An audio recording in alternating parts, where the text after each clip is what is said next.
This slideshow is going to cover the transition timeline, placements such as regular classroom, learning center, other specialized placements like life skills and intensive support, and the gifted program.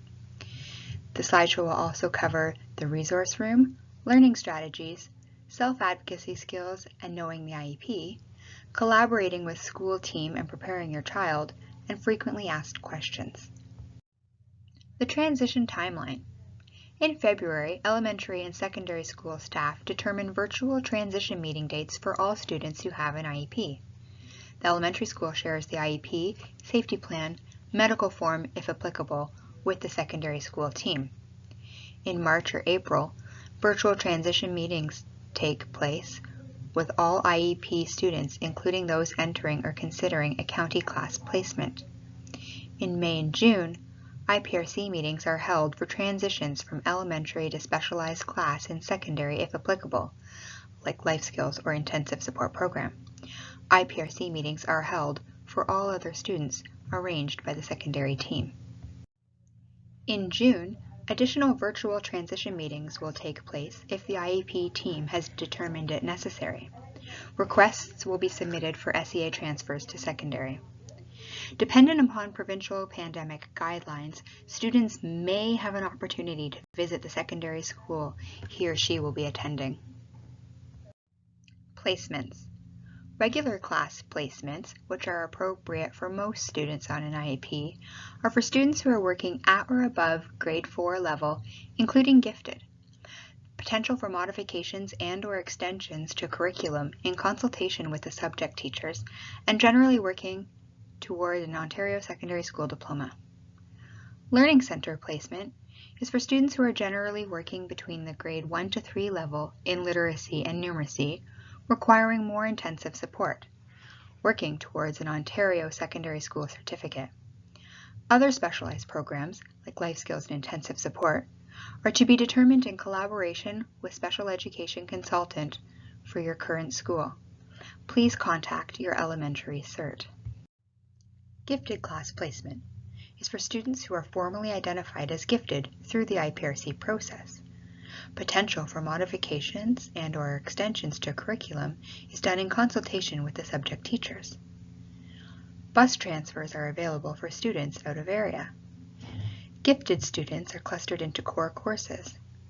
Additional opportunities for leadership and enrichment are working towards Ontario Secondary School diploma. Achievement of a certificate in gifted studies by achieving 12 gifted program offerings, which are subject to change each year. Further information is available on the link below in the gifted brochure. The Resource Room, otherwise known as the Hub. Students on IEPs can access the Hub for an alternative workspace, resource support, and access to assistive technology. Learning Strategies is an open-level, credit-bearing course, supports learning skills and work habits for success in secondary school, as well as self-advocacy skills. An optional course will not appear on the grade 9 course selection sheet. Candidates are selected by the secondary CERT through virtual transition meetings and must be recommended by the secondary principal. Self-advocacy skills. Review your child's IEP accommodations with them. Does your child know how to ask for what they need? Does your child know how to access the resource room or CERT support? Does your child know where he or she can find academic support? Collaborating to prepare your child for high school. Work on self-advocacy skills in the school environment. Attend transition events. Plan to get involved in the school community. Frequently asked questions. Will my son or daughter still have access to his or her SEA equipment? Yes, it will be shipped by the elementary school to the secondary school. If my child has an IEP in grade 8, does he or she need one in grade 9? Not necessarily. There are many accommodations available in all classes which do not require an IEP. My child has an IEP. Does this mean I should contact the CERT when I have a concern in one of his or her courses? The subject teacher is the first point of communication when determining how your child is progressing in each class. What is the role of the CERT in secondary?